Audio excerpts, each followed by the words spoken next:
Historia fillon sekreti që ndryshoi gjithçka. Salla e madhe e hotelit luksoz ishte mbushur me drita të arta, që pasqyroheshin mbi tavolinat e zbukuruara me trëndafila të bardhë. Kamerierët lëviznin me kujdes mes të ftuarve, ndërsa muzika e lehtë klasike krijonte një atmosferë përallore. Ishte dasma e vitit, të paktën kështu e quanin të gjithë në qytet. Dhëndri, Arbeni, ishte një nga biznesmenët më të rinj dhe më të suksesshëm në vend. I njohur për investimet e tij të zgjuara në ndërtim dhe teknologji.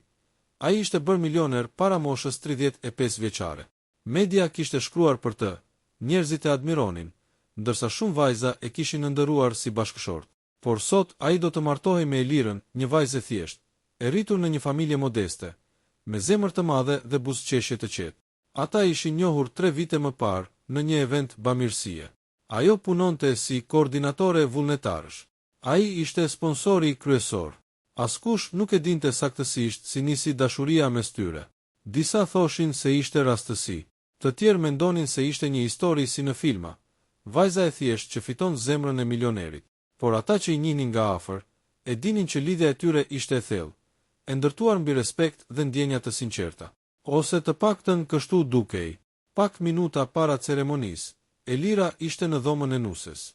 Fustani i bardhë i rinte si qepur për trupin e saj, ndërsa velloja e gjatë prekte lehtë dyshemen prej mermeri.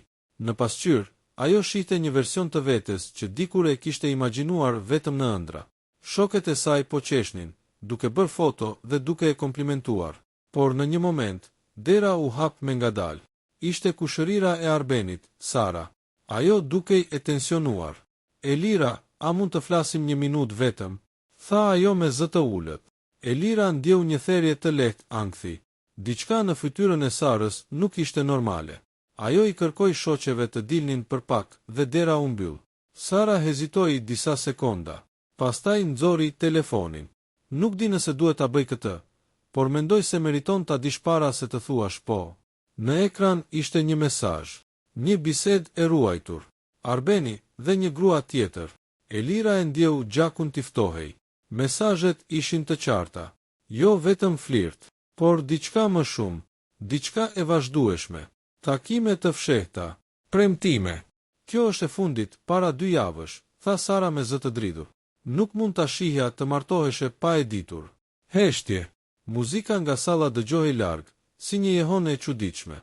Zemra e Elirës rrihte fort. Çdo kujtim i 3 viteve kaloi para syve të saj, udhëtimet, mbrëmjet e qeta, planet për të ardhmen. A ishte e gjitha një gënjeshtër? Je e sigurt? Pyeti ajo me zë pothuajse të patgjueshëm. Sara pohoi me kokë. Unë nuk doja ta besoja, por është e vërtetë. Elira mbylli syt për një moment. Një lot i vetëm rëshiti mbi faqen e saj, por ajo e fshiu menjëherë. Nuk bërtiti, nuk u shemb. Ajo mori i frym thellë. Faleminderit, tha qetë. Sara e pa me habi. Çfarë do bësh? Elira ngriti syt. Në fytyrën e saj nuk kishte më trishtim. Kishte vendosmëri. Do të martohem. Sara u shtang. Çfarë? Pas kësaj. Elira buzëqeshi lehtë. Po, por jo ashtu siç mendon ai. Ceremonia filloi. Të ftuarit u ngritën në këmbë kur muzika ndryshoi.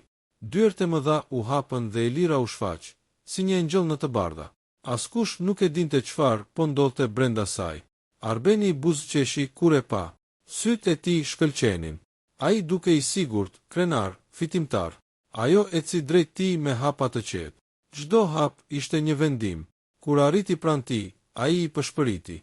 Je gjeja më e bukur që kam parë ndonjëherë. Elira e pa drejt në sy. E di. Ai buzëqeshi, pa e kuptuar tonin e saj. Ceremonia vazhdoi normalisht. Fjalët e priftit, premtimet për dashuri dhe besnikëri. Ironike. Dhe pastaj erdhi momenti. Elira, a e pranon Arbenin si bashkëshortin tënd? Salla heshti. Të gjithë pritën po, në e ëmbël. Elira mori mikrofonin. Para se të përgjigjem, kam diçka për të thënë. Një murmuritje kaloi nëpër sallë. Arbeni e pa i hutuar. Elira, çfarë po bën? Ajo u kthye nga të ftuarit. Sot, pak minuta para kësaj ceremonie, mësova një sekret. Zemra e Arbenit ndaloi për një çast. Sekretin e dhëndrit milioner, vazhdoi ajo me zë të qartë. Sekret që do ta kishte varrosur me mua, nëse nuk do ta zbuloja. Disa të ftuar filluan të shkëmbenin shikime të habitura. Arbeni ka një lidhje tjetër. Prej muajsh. Zhurma shpërtheu. Arbeni u zbe. Nuk është ashtu si duket. Mos, tha ajo me qetësi të frikshme. Sot nuk do gënjesh më. Ajo ngriti telefonin. Në ekran shfaqeshin mesazhet. Disa nga të ftuarit më të afërt mund t'i lexonin qartë. Një heshtje e rënd rambi sall. Nëna e Arbenit u kap pas karriges. Miqtë e tij ulën kokën. Arbeni u përpoq të fliste, por fjalët nuk i dilnin. Dhe pastaj, Elira u kthye nga ai. Unë e pranoj, tha ajo papritur. Të gjithë u hutuan. Arbeni ngriti kokën me shpresë. E pranoj si burrin tim, vazhdoi ajo, por jo sepse të dua ende. E pranoj sepse dua që të gjithë ta dinë se çfarë lloj burri je. Salla shpërtheu në zëra. Sot do martohem me ty, tha ajo, dhe nesër do kërkoj anulimin publikisht. Do ta kthej këtë dasmë në mësimin më të shtrenjtë të jetës sate. Arbeni u zbeh plotësisht. Ti s'mund ta bësh këtë. Oh, mundem, u përgjigja ajo. Sepse ti harrove një gjë, unë nuk u dashurova me milionat e tua. Unë u dashurova me njeriun që mendoja se ishe. Ajo hoqi unazën nga dora, por ai njeri nuk ekziston. Dhe në një lëvizje të qetë, e vendosi unazën mbi tavolinë para tij. Dasma mbaroi. Ajo u kthye dhe nisi të largohej, por askush nuk lëvizi, askush nuk duartrokiti, askush nuk foli, sepse të gjithë ishin të tronditur nga përgjigja e saj. Reagimi i milionerit, e vërteta që askush nuk e priste. Salla ishte ende në heshtje, kur Elira bëri disa hapa drejt daljes. Tingulli i takave të saj mbi mermer, dukej si një jehone fort në mes të asaj qetësie të rëndë. Pastaj shpërtheu zhurma. Çfarë po ndodh? Është e vërtet. Arben, thuaj diçka. Familjarët filluan të lëviznin të shqetësuar. Disa të ftuar po nxirrnin telefonat. Një skandal i tillë do të përhapej në sekonda. Arbeni qëndronte i ngrirë. Fytyra e tij kishte humbur çdo ngjyrë. Për herë të parë që nga dita kur e njihnin, ai nuk dukej si burri i sigurt që kontrollonte çdo situatë. Elira, prit. Bërtiti ai. Ajo ndaloi. Nuk u kthye menjëherë. Vetëm mbylli syt për një moment, sikur po i jepte vetes forcë. Nuk mbarova, tha ai me zë të dridhur. Të lutem, më jep 2 minuta. Salla heshti sërish. Elira u kthye ngadalë. 2 minuta, tha ajo ftohtë. Mu deshën 3 vite për të besuar. Arbeni mori mikrofonin. Doreza e tij dridhej lehtë. Po, kam bërë një gabim, tha ai më në fund. Por ajo që po mendon nuk është e plotë. Një murmuritje kaloi në përsallë. Lidhja që përmende ka qenë para se të vendosnim për martesë. Elira e pa drejt në sy. Mesazhi ishte para 2 javësh.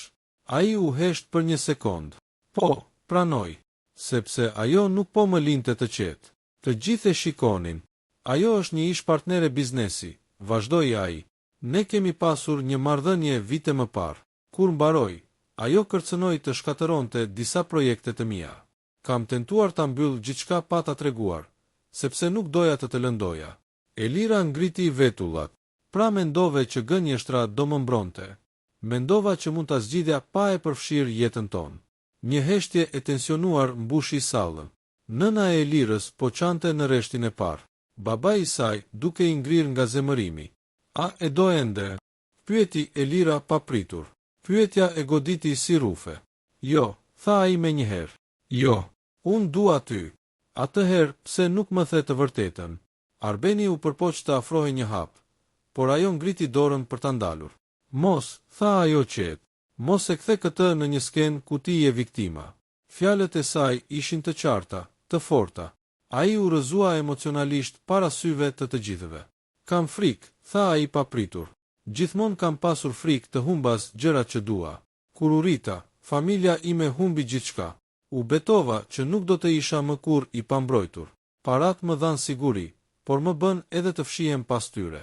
Të ftuarit nuk e prisnin këtë. Kur ajo më kontaktoi, vazhdoi ai, mendova se nëse mbyllja në heshtje, do të mbroja imazhin, biznesin edhe ty.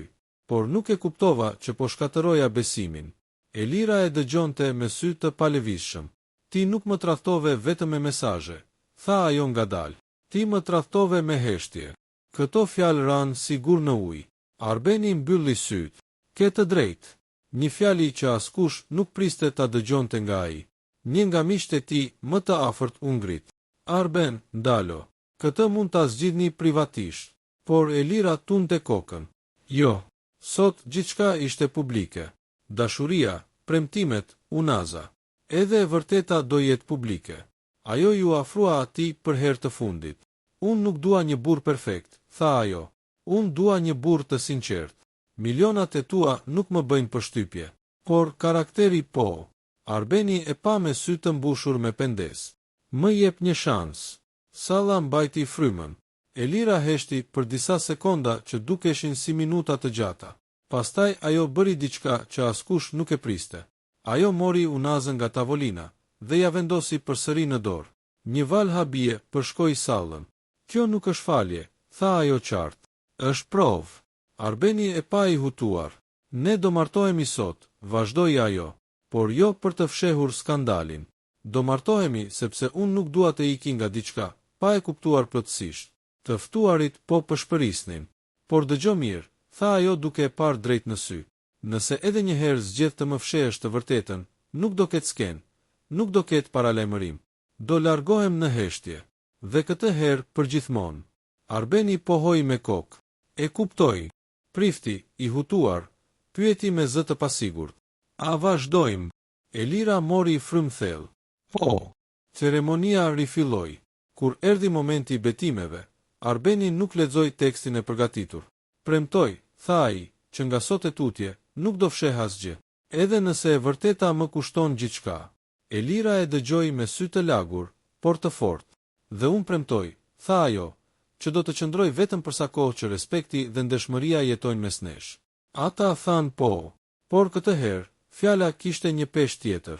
Jo përallore, reale, por ndërsa duartrokitej lehtë dhe ceremonia mbyllej, askush nuk e dinte që surpriza më e madhe nuk kishte ndodhur ende, sepse gruaja nga mesazhet ishte në sallë, dhe ajo sapo ishte ngritur në këmbë. E vërteta përfundimtare, sekreti që ndryshoi gjithçka përgjithmonë. Duartrokitjet ishin të vakta, të pasigurta. Askush nuk dinte nëse duhej të festonte apo të largohej në heshtje. Atmosfera nuk ishte më ajo e një dasme luksoze. Ishte kthyer në një arenë emocionesh të papërpunuara. Dhe pikërisht atëherë, një karrige u shty me zhurmë. Të gjithë kthyen kokën. Një grua elegante, me fustan të zi minimalist, po ngrihej nga fundi i sallës. Ajo kishte qëndruar e heshtur gjatë gjithë kohës. Sytë e saj nuk ishin të tronditur, ishin të vendosur. Elira e kuptoi menjëherë. Ishte ajo, gruaja nga mesazhet. Arbeni u zbe.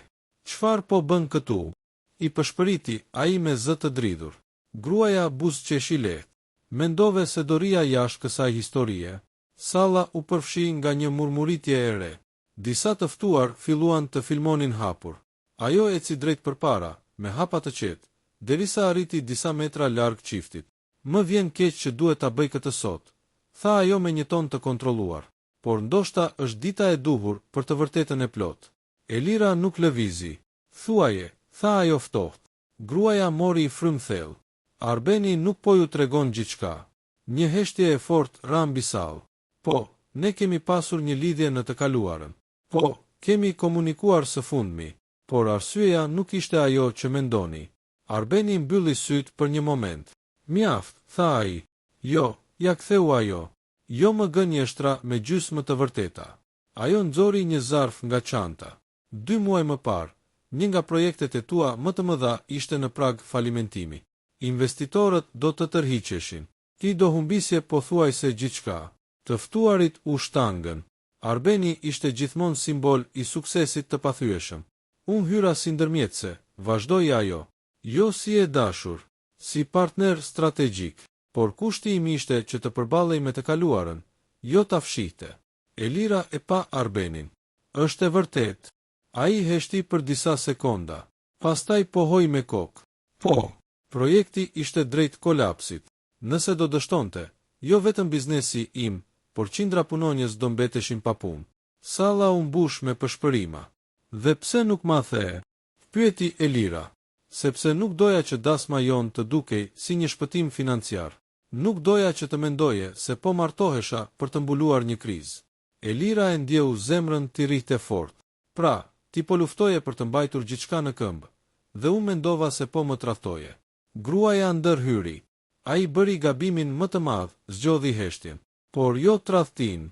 Një pauzë e gjatë. Pastaj gruaja shtoi. Dhe ka edhe diçka tjetër. Arbeni hapi syt me alarm. Mos. Por ajo vazhdoi. Ai refuzoi një marrëveshje që do ta bënte 2 fish më të pasur, sepse kushti ishte ta anulonte martesën. Një val habie kaloi në sallë. Investitorët mendonin se një martesë me një vajzë pa influencë financiare do ta dobësonte imazhin e tij në tregun ndërkombëtar. I ofruan një bashkëpunim strategjik përmes një martese të rregulluar me vajzën e një magnati. Salla u përfshi nga një zhurmë e fortë. Elira e pa Arbenin me sy të mëdhenj. Është e vërtet. Pëshpëriti ajo. Ai e shikoi drejt. Po. Dhe i refuzova. Heshtje. Sepse për herë të parë në jetën time, vazhdoi ai, nuk zgjodha parat. Zgjodha ty. Sytë e Elirës u mbushën me lot, por nuk ishin lot dobësie. Ishin lot të përzier mes dhimbjes dhe kuptimit. Gruaja e panjohur u kthye për t'u larguar. Tani e dini të vërtetën, tha ajo. Çfarë bëni me të, është zgjedhja juaj. Ajo u largua mes heshtjes së thellë. Elira dhe Arbeni mbetën përballë njëri tjetrit. Pa muzikë, pa duartrokitje, vetëm realitet. Ti bëre gabime, tha ajo ngadalë. Të më dha. E di, por sot mësova diçka. Ai priti. Dashuria nuk është përall, është zgjedhje. Dhe ti, mes frikës dhe parave, më zgjodhe mua. Ai nuk foli, vetëm e shikonte, me një ndershmëri që këtë herë nuk dukej e fshehur. Elira mori mikrofonin edhe një herë. Të dashur miq, tha ajo me zë të qartë. Sot nuk pat një dasmë perfekte. Pat 2 njerëz me frikë, me gabime, me sekrete. Ajo shtrëngoi dorën e Arbenit. Por nëse martesa ka ndonjë kuptim, është ky moment, kur e vërteta del në dritë dhe ti vendos nëse qëndron apo largohesh. Salla ishte e heshtur. Unë zgjedh të qëndroj. Jo për milionat, jo për krenarin, por sepse dua një jetë reale, jo perfekte. Një pauzë. Dhe nëse ndonjëherë më tradhton me heshtje, përsëri, këtë herë do largohem pa kthim. Arbeni pohoi. Nuk do ndodh. Prifti, ende i tronditur, buzëqeshi lehtë. Atëherë, me gjithë dramat dhe të vërtetat, ju shpall burrë e grua. Këtë herë duartrokitjet ishin më të forta. Jo sepse gjithçka ishte e bukur, por sepse ishte e sinqertë. Ndërsa muzika rifilloi dhe të ftuarit nisën të afrohen. Shumë prej tyre e dinin se kishin qenë dëshmitar të diçkaje më të madhe se një ceremoni luksoze. Ata kishin parë një milioner të zhveshur nga imazhi, një nuse që nuk heshti, dhe një përgjigje që tronditi jo vetëm dasmorët, por vetë kuptimin e asaj që quhet dashuri.